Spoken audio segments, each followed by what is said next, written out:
Facebook Live. I'm Dan Roshan with Keller Williams Realty. Today I am joined with Mr. Frank Felker. Frank, welcome. Thank you, Dan. Great to be with you today. I've been looking forward to this. Good, man. I've been looking forward to it as well. So Frank, besides that meager introduction I just gave you of just Frank Felker, why don't you give yourself a proper introduction? Who are you, Frank? What do you do? Well, my company is called Digital Media Positioning, and what I do is I help professionals, business owners, coaches, and consultants reposition and rebrand themselves as a subject matter expert or recognized authority in their industry, and it has the impact of dramatically increasing the revenues. And how long have you been in business for? This particular business, I've pretty much been an entrepreneur my entire career, except for a couple of short stints in the corporate world. I've had a variety of businesses over the years, but this particular business I started just about 5 years ago, August of 2014. Okay, so you've been an entrepreneur your entire life. You started this specific business about 5 years ago. What did you do? What did you do before this business? Like the years prior to this business, what were you doing? Well, it's funny. When I first was involved in small business, I was only about 13 years old. My mother started a copy shop on Backlick Road in Springfield, Virginia, and I had the experience of always being the youngest person in the room, and nobody had ever paid any attention to me, and so it was a little bit frustrating. Well, now I have the experience of generally being the oldest person in the room. And when I talk about when my career started, it sounds like something from the Old Testament or something like that, the 1970s. But what I always say is the only place I went wrong is I just kept waking up every morning. Otherwise, it's not my fault that I'm so darned old.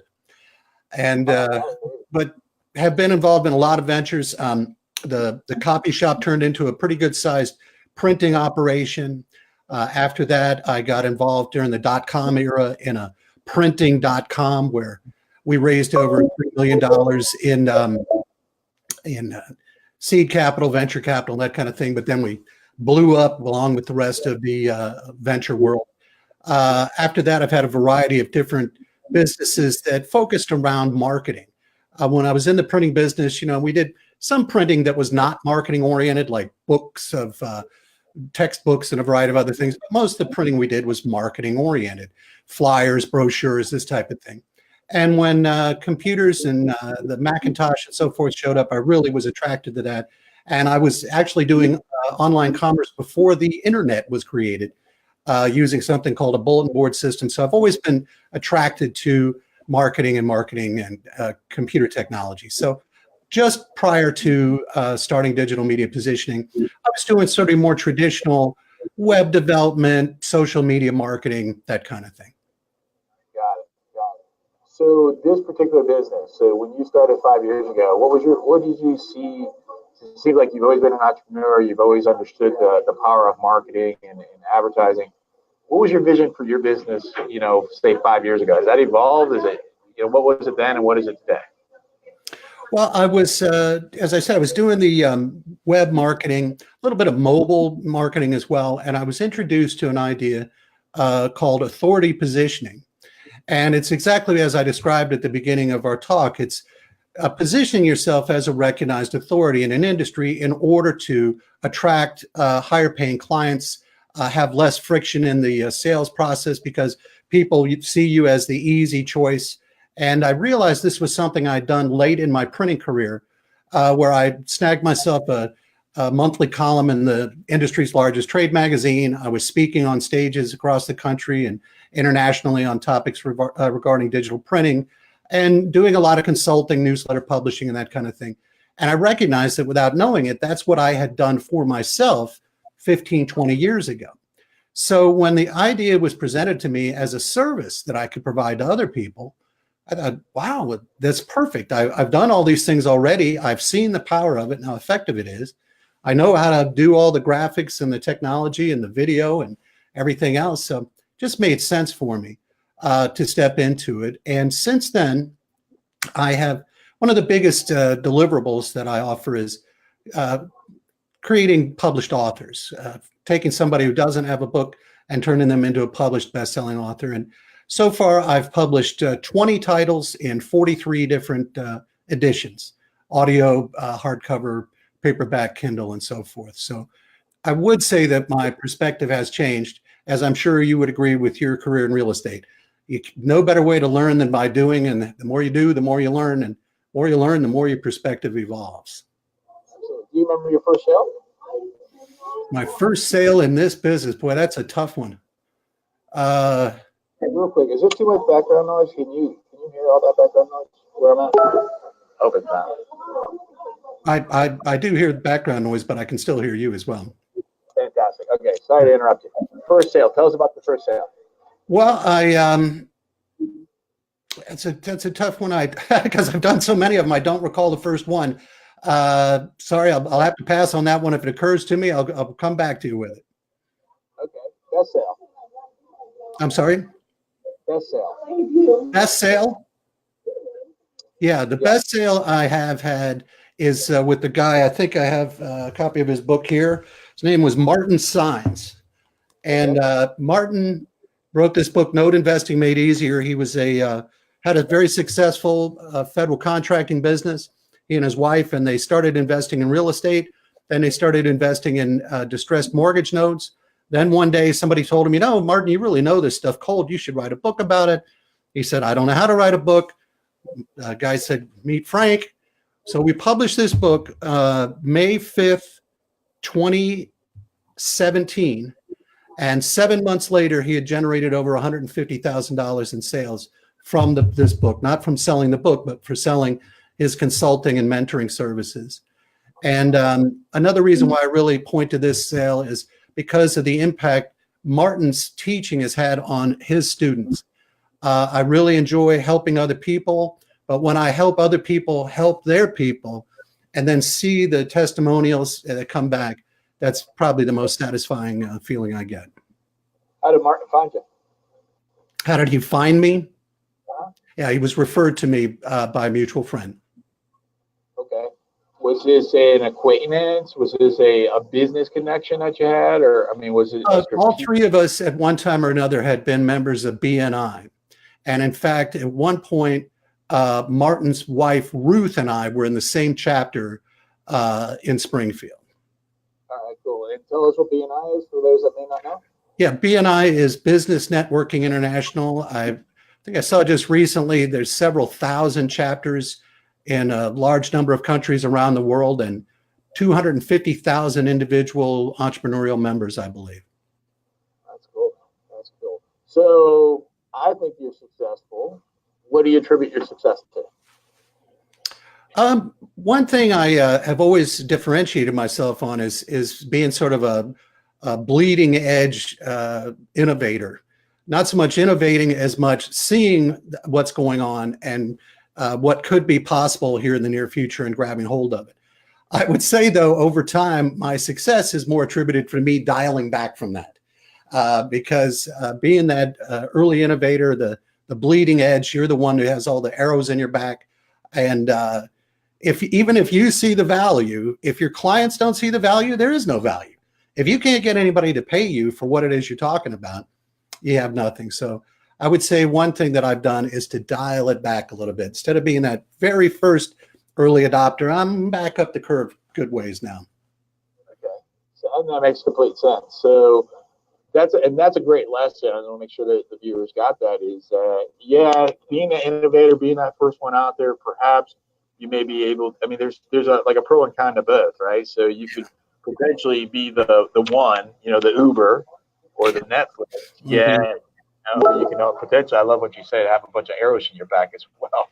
Yeah. So, a good example of that is when I first started taking in these online jobs through a modem, print jobs. I secured that client in 1988, and it wasn't. I think it was 6 or 7 years later before I got a second client to agree to send me print jobs that way. And the reason was the first person saw the value. I saved him 22 round trips, 3-hour round trips to deliver a floppy disk to a print shop. And so to save that 22 trips a year, he was willing to give it a try. So it sounds like you were sort of like Al Gore, like the inventor of the internet then. Yeah, that's right. That's exactly right. I was the inventor of the internet. My goodness gracious, that's awesome, man. So besides networking, you mentioned that you get business from networking. How else do you get business? How do you advertise yourself or market yourself?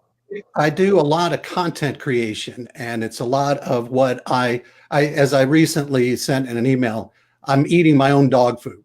I'm doing what I recommend other people do. I'm giving free advice, free tutorials, free instruction on how to do a variety of the things that I offer as a service provision to my clients, like how to speak in public better, how to write a book, how to shoot and edit videos from the desktop, and this type of thing. And so I'm now going to be leveraging that into doing exactly what you're doing, Dan, which is streaming. I've done a couple of live streams, but most of the interviews that I've done have been recorded. And I just realized that because of the energy dynamic and also that YouTube and Facebook elevate in terms of placement, live video content, that it's worth doing. And as you're showing right here, the technology it's all there. We can make it happen very easily now. Yeah, I guess the only downside of it to the live is that you don't know what's ever going to happen in the background or the phones ringing and all that type of stuff. So that just makes it work, right? That's it. So walking the tight wires what makes it compelling. That's right, man. All right, so tell us all right, so I want to sort of help because you have, I just admire you so much, and I know that you have such an experience, not just in the last 5 years, but over the last several years, even prior to that, in being an entrepreneur. Let me ask this two different ways. One is, if you were 5 years ago, today Frank Felker saying to Frank Felker 5 years ago, a word of advice regarding specifically your business, in the evolution of your business, what advice would you give yourself 5 years ago? Well, often the answer to that question, if we went different 5-year chunks, would be to stay the course, stick with it until you make it happen, which is I have done with this business. I guess the real thing, because, I was open to new lessons. I knew I didn't know everything going in. Probably the one thing I would say is put more effort into sharing the information with people. I really, in fact, I wanted to use you as an example. I'm going to turn this around on you, Dan. What I recommend to people, and I actually have 2 speaking opportunities over the next 7 days to talk about this, which is sharing information with other people freely. And this is something you do, just sort of, you understand this intuitively.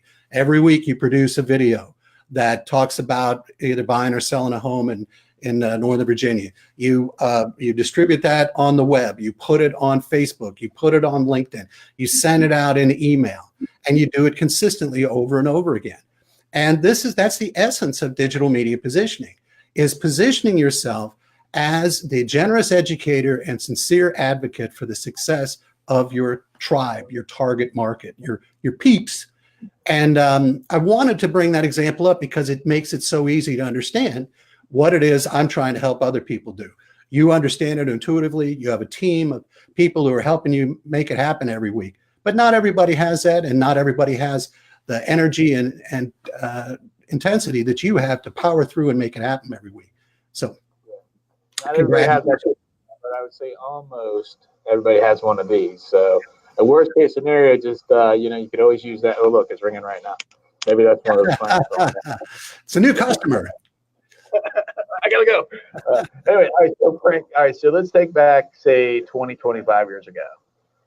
Or even that 13-year-old Frank, even if you want to bring it, because you've been an entrepreneur really since you've been 13. Yeah. What's one thing that through the years, just think back if you could and say, I'm talking to that young Frank right now, and I've learned all this, great, valuable information. What's the one thing that you could share with that individual that would really make a big impact and say, hey, look, do this or don't do this? That's a great question. I actually, as part of trying to pay it forward or give back, I've put together a lot of my thoughts on what I've observed about the difference between successful entrepreneurs and unsuccessful. And I would have to say, I actually put a book together. It's called Unlocking the M Cube. There's 6 different disciplines that are critical to business success. But the first M is mission, which is your why. Why are you doing this? Why would you make the crazy move of leaving the relative security of a full-time job and becoming an entrepreneur where everything is on you? Now, I can't answer that question for you, but you need to answer it for yourself, because if you're not clear on that, every time you run up against an obstacle, it's going to be very difficult for you to find the inner energy and will to overcome that obstacle. But if you know clearly in your heart why you're doing this, for yourself, for your family, for the universe, to prove something to somebody, whatever it is, you need to be clear about it. And that clarity will pull you through every adversity. So I once heard, and I think what you're saying, I'll state it in a different way. I want to see if what I say resonates with you, is that if your why is big enough, the how will always show up. Yep. Does that resonate with you? I agree with that. Mm-hmm. Yeah, you just got to keep putting one foot in front of the other. And no matter, so many cliches, doesn't matter how many times you fall down and so many times you get blah, blah, blah. But I interviewed a friend of mine. He and I, one of my few forays into the corporate world, he and I both had nice, fat, 6-figure jobs at a big $400 million company. And each of us left at different times for different reasons. But he left to start a company where he designs and hand fabricates fighting knives, of all things. So I don't know, but he's passionate about it. And I was asking him all these same questions, but he said an interesting thing. I said, how could you feel okay about leaving that 6-figure job? And he said, whether I left that job or stayed at that job, things are going to go wrong. And if things go wrong at the 6-figure job and I hate it, then it's hard for me to bring up that wherewithal to fix it. But if I'm doing my knife business and loving it, I'll make it happen. Yeah. So it's about, I hear it's about what you described to me. I'm thinking it sounds a lot like having the passion. That's it. Yep. The passion. Mm-hmm. Got to be there. Yeah. I love that, Frank. All right. So what's a great ideal client for you? Who is a great client for you, rather? Excuse me. Sure. I have had success. I've worked with CPA, flooring contractor, general contractor, note investor, a separate real estate investor, a micro cap stock investor, you name it. Oh, our friend, HVAC contractor, you name it. What's really important, it could be a business owner, a professional like a CPA, lawyer, doctor, architect, or a coach or consultant. The most important thing is that the next client that they are able to land is going to be worth either high 4 figures or low 5 figures at least. So that if by publishing a book, they're able to turn 1 or more deals in the next 6 to 12 months, that they'll get 100% ROI on having a book published. I could work with people, but it's important that you have a great story to tell. Because we could make up a story, but that story would suck, and we don't want that. And so it's better to just actually draw the story out of you. And oftentimes, I think that's the essence of what I do, is I help other people do a better job telling their own story. And once that's done, even they are shocked and amazed at the impact that it can have. How do you do that, Frank? Through a series of interviews, generally. I have a very systematic approach. If you go to my digital media positioning YouTube channel, you'll see the first 2 of a series of videos about how to write a book. It starts generally with the back cover of the book, where this is called the big promise, that this is the problem we're going to solve for a client. You break it down into a series of milestones that they may achieve on the back cover. Then inside the table of contents, you're more specific about frontline problems that you're going to solve. And then within each chapter, there are a series of, chapters, the top level problems. Inside the chapters are the frontline problems, the individual frequently asked questions that I then ask you as the expert, and it just comes pouring out of you, and it turns into your book. And most of my clients are amazed at the things that I get them to say that they were thinking about, but they just never verbalized before. And then once I have that book written, how do I then repurpose it, leverage it, Mhm. allow for it to attract clients to me or to add value to others? How do I do that? It's an excellent question. First, let me say, and I emphasize this with all of my clients, we're not writing a book to make a lot of money selling a lot of books. We're writing a book that will sell a lot of you. So there's two ways that you can leverage it. One is as Gus Christofi did, as a sales tool in your existing business. Gus wanted to sell this book. It has a lot of great valuable information in it, but it just tried to tell him, instead, you should use it as a sales tool. Gus. Finally, he began using it as a sales tool. This man had been in business for 38 years.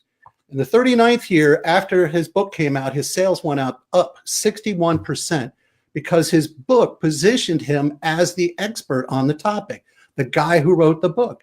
And what he told me was that that everybody gets 3 bids on their air conditioning, and they would take whoever was the lowest bid, even if it was only $50. But now, if he's $50 higher, he used to lose it. Now he gets it. Why? Because it's not an apples to apples comparison. He's the guy who wrote the book. The second way, I'm sorry.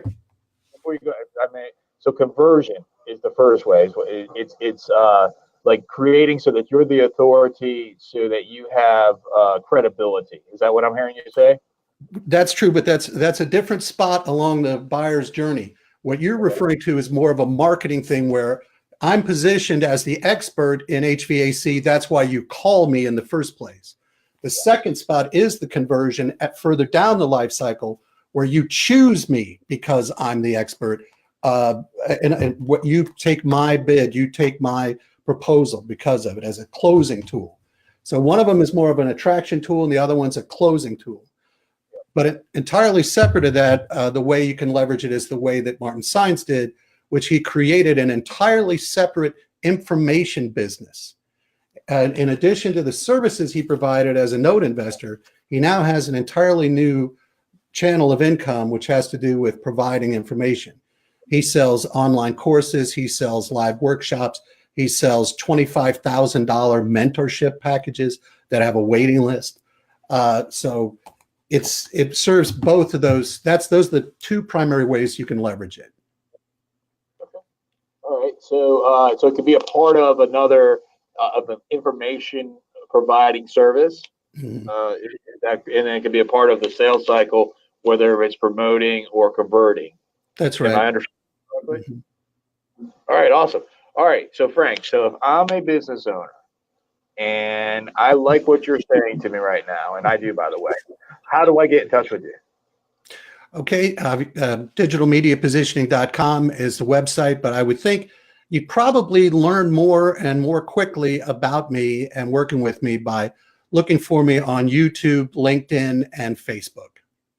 Okay, so I would just type in your name, Frank Felker, on those, or digital media positioning, or both, either or?